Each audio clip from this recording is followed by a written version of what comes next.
in the Quran is a hidden miracle that when you guys find out about it and you apply it into your lives, it is going to transform your life for the better in every conceivable way. And so not only should you pay extra attention to this video, but you should spread it far and wide to benefit the entire ummah collectively, inshaAllah ta'ala. But first, I need to mention something that's very important.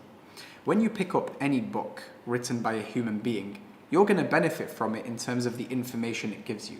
So if I was to pick up a scientific textbook, for example, and I read it, I'm going to benefit from it scientifically speaking. And this applies for any other book in any other field. But when you pick up the words of your creator, Allah subhanahu wa ta'ala, do you really think that you're only just going to gain information? Absolutely not. You're going to get far more than that. And that's why Allah subhanahu wa ta'ala, He says in the Quran, وَهَذَا كِتَابٌ أَنزَلْنَاهُ مُبَارَكٌ. This is a Quran that we have revealed, which is a book of barakah, blessings. Linguistically speaking, from an Arabic language standpoint, Allah has made this barakah general. He's not specified what type of barakah you're going to get. Meaning that by interacting with this book, reading it, looking into its meanings, into its tafsir, reflecting upon it, pondering over it, you are going to find barakah in every aspect of your life. And the proof of that is many other verses where Allah specifies different types of barakah you get. And this is where it's going to get very, very interesting, so pay extra attention. Allah subhanahu wa ta'ala says in the Quran, وَنُنَزِّلُ مِنَ الْقُرْآنِ مَا هُوَ شِفَاءٌ وَرَحْمَةٌ لِلْمُؤْمِنِينَ وَلَا يَزِيدُ الظَّالِمِينَ إِلَّا خَسَارًا.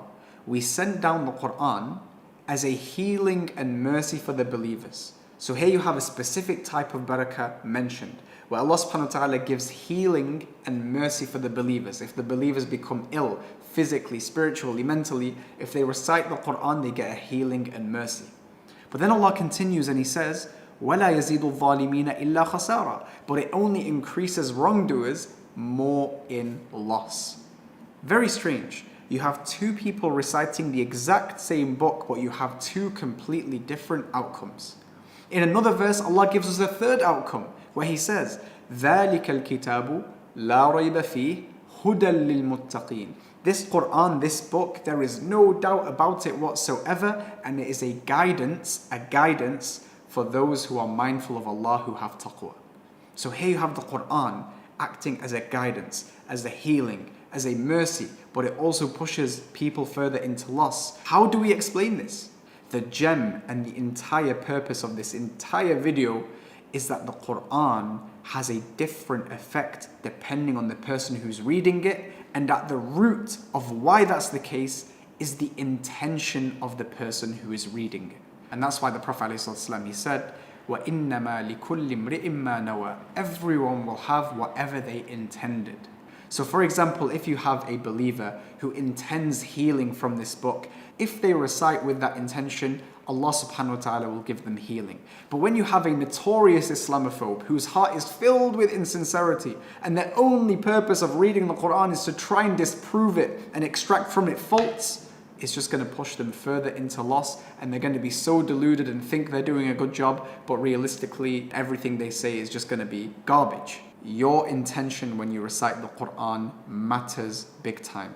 Some people, sadly, when they pick up the Quran, the only intention they have is, oh, this is such a burden. I can't wait to finish this page so that I finished my duty as a Muslim, so I can go back to doing whatever I was doing before.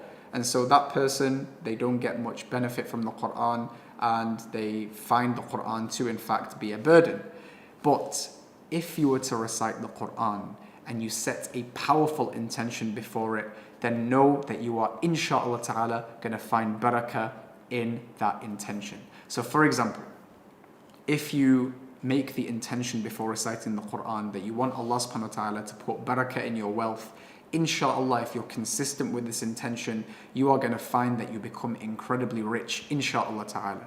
If you become ill and you have a specific disease and you set a powerful intention and you recite the Quran with that intention over and over again, inshallah you will find a cure for that disease or illness. If you have a difficult relationship, maybe with your spouse or your family members, and you really want to improve it, make the intention before reciting the Quran that you want barakah in your relationship, and inshallah your relationship will improve.